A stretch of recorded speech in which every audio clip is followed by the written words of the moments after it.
Lately, I've noticed something. Almost everyone I talk to, friends, family, strangers, even people who normally seem steady, feel tired. Not dramatic tired, just worn down. And a lot of people are quietly wondering why even normal life feels heavier than it used to. It's not that anything specific is going wrong in their personal lives. They're still showing up, still working, still doing what they've always done. But everything seems to require more energy than it should. Simple decisions feel harder. Patience runs out faster. Little things feel bigger than they used to. And people keep asking themselves, sometimes out loud, sometimes not, is it just me? Welcome back to the channel. If you're new here, I'm Rachel, and this channel is about staying grounded and human in a world that feels a little louder than it used to. New or old, I am really glad you're here.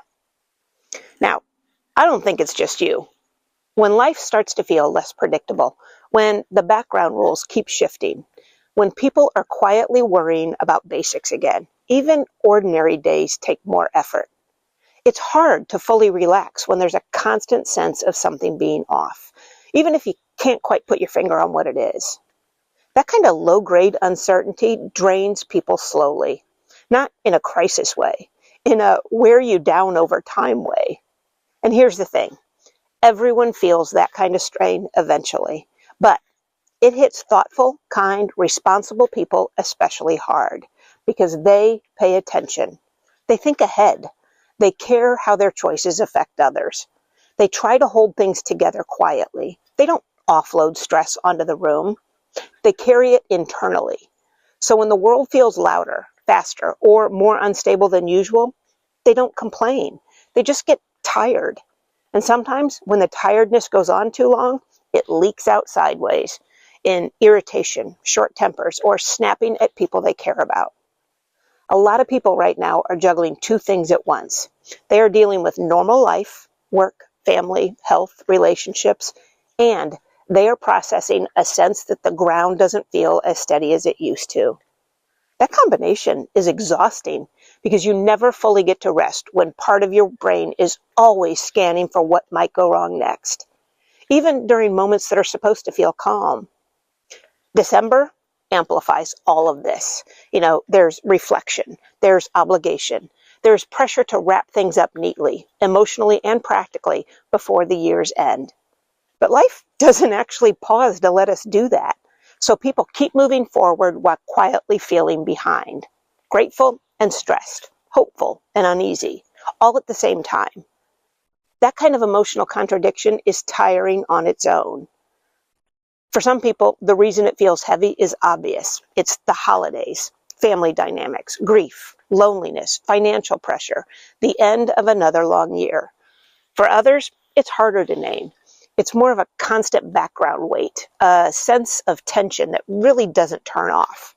And for some people, it's a mix of both. But here's the part that matters most. Whatever the reason is for you, you don't need to explain it, justify it, or rank it against anyone else's. When things feel heavy, the most reasonable response isn't to push through at all costs. It's to protect yourself, to protect your energy, to protect your peace. And you don't need permission to do that. You don't need a crisis. You don't need a breakdown. You don't need to prove that things are bad enough. If something is weighing on you, that's enough. And this isn't just emotional or philosophical. Protecting your peace protects your health. Most people underestimate what constant stress does to them, not just mentally, but physically. Ongoing stress, low-grade anger, constant vigilance, the feeling of always being on. It doesn't stay in your head. It shows up in your body, in your sleep, in your digestion, in your immune system, in how quickly you get depleted. And because it builds slowly, people normalize it. They don't realize the toll it's taken until they are already exhausted. So when we talk about protecting your peace, this isn't fragility, it's sustainability. Steadiness isn't just a mindset, it's a form of care. This is where a Stoic idea really helps, and it's not the kind most people expect. Stoicism isn't about doing more all the time. It's about choosing restraint when restraint is what keeps you steady. Stoic practices like reflection, journaling, or examining your reactions aren't meant to be stacked onto an already overloaded life. They're meant to be returned to quietly when they support steadiness, not as a reset, not as a challenge, just as a way to orient yourself again. This is not the time for new morning routines, cold plunges, journaling prompts, or the recycled control what you can cliches. Not because those things are bad, but because adding anything right now can quietly become another way to feel like you're failing. People already have full plates, and sanity they're trying actively to hold on to. This isn't the moment to stack more expectations on top of that. This is about timing, not rejecting growth, but recognizing when steadiness matters more. The Stoic move here isn't improvement, it's containment. It's narrowing your attention to what actually needs you today, what can wait, what doesn't deserve your emotional energy right now. That doesn't mean ignoring suffering, injustice, or what matters to you. It means recognizing that you're the most useful and most human when you're not emotionally flooded. Steadiness is not disengagement.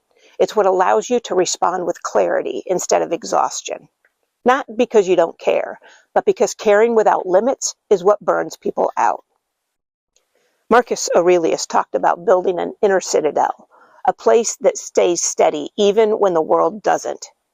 That doesn't mean becoming cold or detached. It means not reacting to every jolt, letting some things pass through without lodging inside you. Choosing your responses carefully. That's not avoidance, that's strength. There will be times when adding structure feels supportive again, when reflection feels grounding instead of demanding, when small practices feel like help, not pressure. That timing doesn't belong to a calendar. It belongs to your capacity. For now, wisdom looks more like maintenance than growth. Holding steady is the work. So, if things feel heavier right now, you're not doing something wrong. You're responding normally to a season that's asking a lot. You don't need to add anything to be okay. You don't need to fix yourself before the year ends. Sometimes the most resilient thing you can do is protect what's already holding you together. Thanks for being here. As always, take care of you, and I will see you the next time. Bye-bye.